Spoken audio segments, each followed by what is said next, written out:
యేసుక్రీస్తు నామములో మీకందరికీ హృదయపూర్వక వందనాలు తెలియజేసుకుంటూ ఈ యొక్క ఆత్మీయ ఆహారం అనే కార్యక్రమానికి మిమ్మల్ని ప్రేమపూర్వకంగా స్వాగతిస్తూ ఉన్నాను.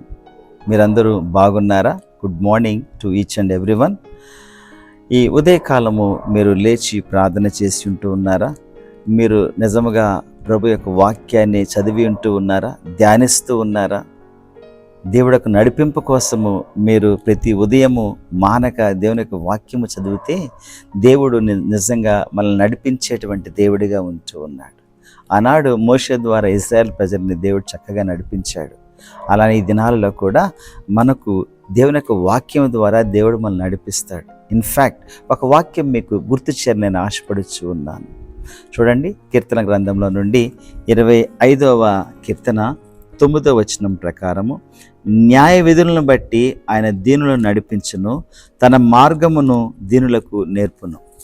నువ్వు దీనుడిగా ఉన్నట్లయితే ఆయన తన యొక్క నడిపింపు నీకు అనుగ్రహిస్తాడన్న సంగతి జ్ఞాపకం చేసుకోవాలి. కాబట్టి మరొకసారి చూడండి, న్యాయ విధులను బట్టి, కీర్తన గ్రంథము 25వ కీర్తన 9వ వచనం, న్యాయ విధులను బట్టి ఆయన దీనులను నడిపించును, తన మార్గమును దీనులకు నేర్పును. దేవుడు నీకు నేర్పిస్తాడు.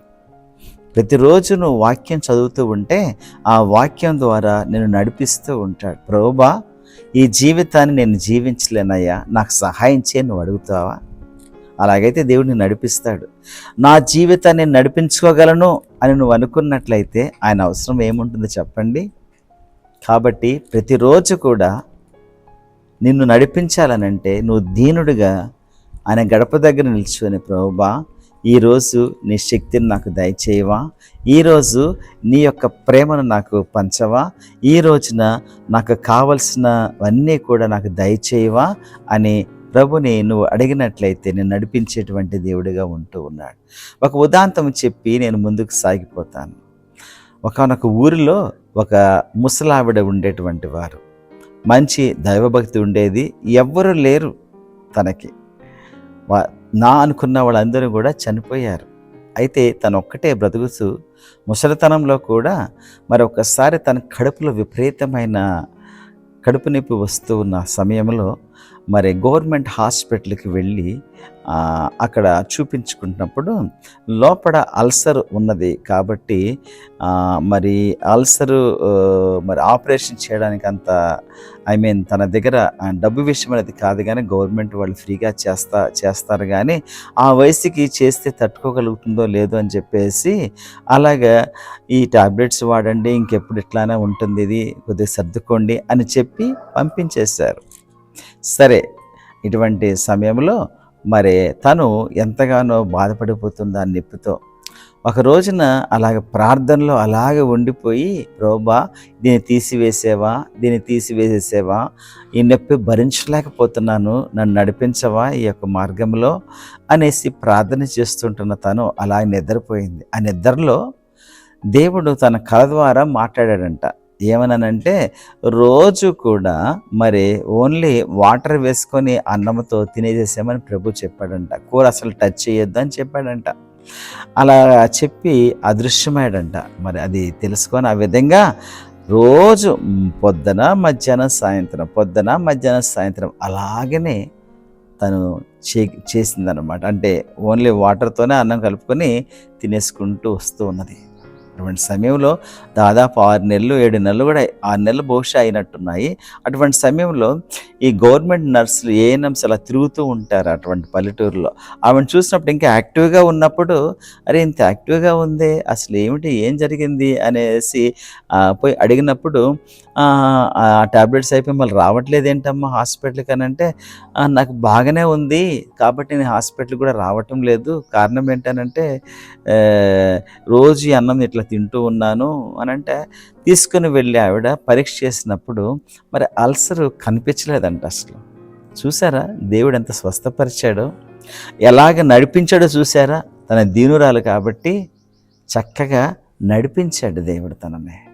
కాబట్టి ప్రియ సోదరుడా, ఆయన్ని దీనులను నడిపించేటువంటి దేవుడు, తన మార్గాన్ని దీనులకు తెలియపరిచేటువంటి దేవుడు. కాబట్టి నీవు నేను కూడా ఎల్లప్పుడూ దీనులుగా ఉండి ప్రభు యొక్క సన్నిధిలో మనం గోజాడుతూ ఉంటే ఎటువంటి క్లిష్ట పరిస్థితుల్లో అయినా మార్గము చూపించేటువంటి దేవుడు ఆయన.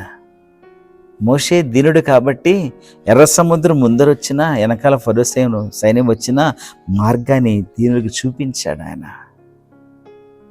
యెహోషువ జీవితంలో కూడా చూస్తే ఆయన దీనుడు కాబట్టి ఎరుకో గోడలనే కావచ్చు, అనేకమైన ప్రదేశాలు స్వాధీనపరుచుకోవడానికి దేవుడు తనకి నిజంగా నడిపించాడు. దావీదు జీవితంలో కూడా దీనుడు కాబట్టి అనేకమైన యుద్ధంలో నిజంగా జయాన్ని ఇచ్చేసి తనకు మార్గాన్ని వెల్లడిపరిచినట్లుగా మనం చూస్తూ ఉన్నాం. యేసు ప్రభు ఈ లోకంలో ఉన్నప్పుడు ఆయన చెప్పాడు కదా, నేనే మార్గము సత్యము జీవనం చెప్పాడు కదా. కాబట్టి ఆయనకు మార్గంలో మనం వెళ్ళడానికి కొన్నిసార్లు మనకు నిజంగా శక్తి చాలదు కాబట్టే తండ్రి దగ్గరికి వెళ్ళి పరిశుద్ధాత్మ దేవుడు మనకు సంచికరువుగా ఇచ్చాడు. సో వాక్యం ద్వారా, ఆత్మ ద్వారా మనం నడిపించబడి చక్కటి జీవితాన్ని మనం జీవించవచ్చు. సో దీనుడిగా ఉండి, ప్రభువా నీ ఆత్మశక్తి నాకు కావాలి, నీ వాక్య జ్ఞానము నాకు కావాలి అని దీనుడిగా నీ సన్నిధిలో ఉంటే నీ మార్గము చక్కగా నువ్వు వర్ధిల్లుకుంటూ వెళ్ళిపోతూ ఉంటావు. ప్రభు మిమ్మల్ని దీవించునుగాక. ప్రార్థన చేసుకుందాం. మహిమగల మా దేవా, నడిపించేటువంటి మా యేసయ్య, దీనులకు మార్గము చూపించేటువంటి మా బోధకుడా, మీకు వందనాలు, స్తోత్రాలు తండ్రి. ఈ ఉదయకాలం నా ఈ రీతిగా ప్రభు ప్రార్థన చేస్తూ ఉన్నాం. ఈ రోజంతా ప్రభు యేసయ్య మీ సన్నిధిలో మేము ఉండడానికి, మీ మార్గం నడిచేటువంటి వారంగా ఉండి సాయంకాల సమయంలో మీకు థ్యాంక్స్ చెప్పేటువంటి స్థాయికి మమ్మల్ని తీసుకొస్తారు నమ్మి మిమ్మల్ని స్తుతిస్తూ ఉన్నాము తండ్రి. యేసయ్య మీ మార్గాలు మాకు తెలియపరచండి.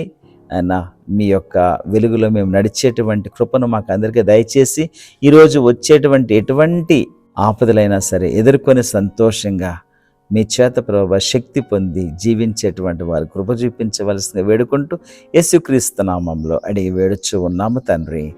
ఆమేన్. ప్రియ సోదరి సోదరుడా, మరొకసారి ఈ విన్నపాన్ని మన్నించండి.